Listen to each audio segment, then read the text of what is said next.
Daniels worked security for Rose's cemetery, an overnight job he was reluctant to start. Most nights, he would stay in the guard's post.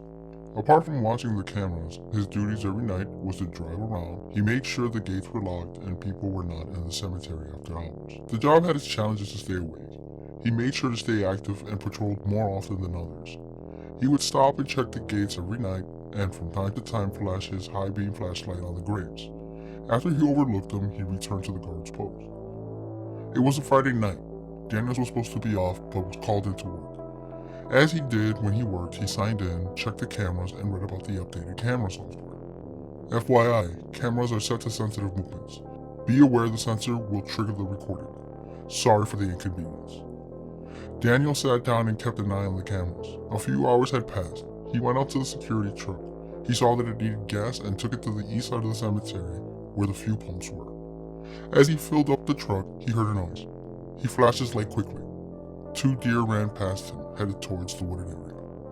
He finished filling up the truck and figured since he was already out, he'd check out the 4 gates and the grounds. He started on the east and worked his way through the winding overlooking paths. As he drove slowly, he flashed his light on the graves. Lot by lot, grave by grave, he took his time as he approached each gate, checking it was locked. He would call out, "Is anyone here?" To the steady of the nightfall, no sound could be heard.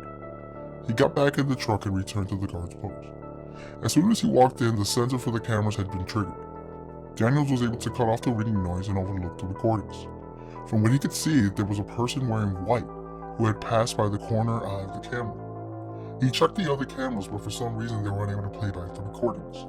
In real time, he checked the other cameras trying to see if the person in white was still on the grounds. Daniels got in the truck and drove to the area where he saw this person.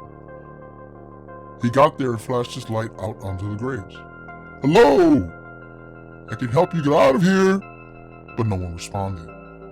All they could hear was his echo. He left the truck running and walked into the cemetery. He arrives at a wall with plaques of those who have passed away. He shone his light overlooking them when he heard a woman's voice call his name. He didn't react to it. Slowly he crept around the corner of the wall and saw a woman sitting on the stone bench. She was wearing a white wedding dress. "Ma'am, you can't be here.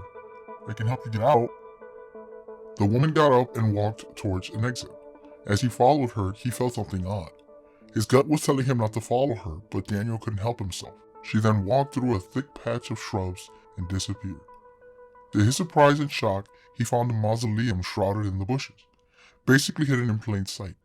He checked it out and found nothing out of the ordinary. He decided to return to the guard's post as he had a few more hours before his shift ended. He typed up a report and found the clips related. He sent them to the manager and waited for his shift to end. Throughout the lasting night, the cameras would go off, causing him to watch carefully what set it off, but it was mainly the animals of the night. 2 weeks had passed, and Daniel was asked to come into the office. He sat with his manager and they discussed what he wrote in the report. That's when he was told about Alicia Stone, a 24-year-old woman who was murdered the day before her wedding.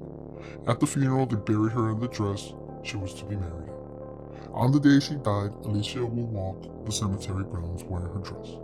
People have attempted to talk to her, but they often are left without a response as she leads them to her graveside.